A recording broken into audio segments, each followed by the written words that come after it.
second-class God. He is said to be a perpetual also-ran in their contests of wisdom and power. But, he notes, they count on him to help gin up their own wider support. Though he too has wondrous plans for us, they may be overruled in the end. Our faith, as such, is a wager with a higher payout but greater potential loss.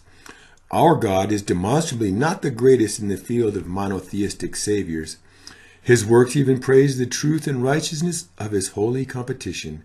He bids us keep an open mind and to find something better should it appear. The second-class God admits of no perfection, often stumbling upon his way. We overlook that his omniscience is not quite what the majority demand.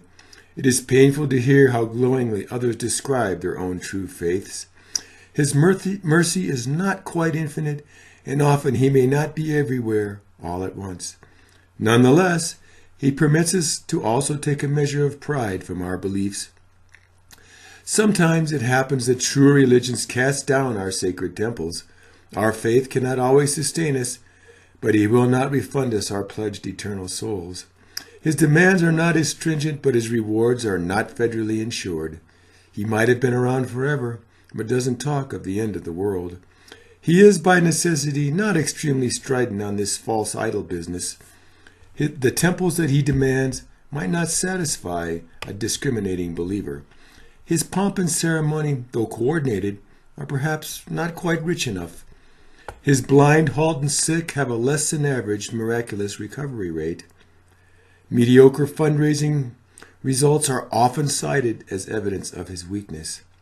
His promises and threats are not quite colorful enough for many of real faith. A majority do not find his creation myth provides a truly satisfying spin. His disinterest in government ties cuts off a rich source of support. Some say he exists only as a teaching instrument for the greater gods. His share on the great pie chart of souls is only steady, possibly even decreasing. His word may need to be updated for today's new generation of seekers.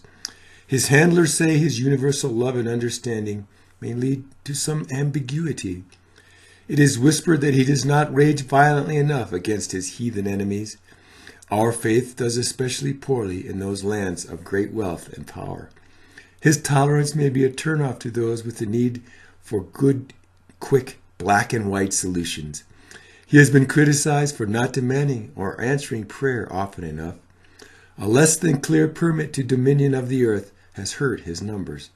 Word on the street has it that his congregations may be ripe for a takeover. Perception that he might allow animals in heaven has raised many eyebrows. He may not be the choice of those who demand only the finest in a Savior.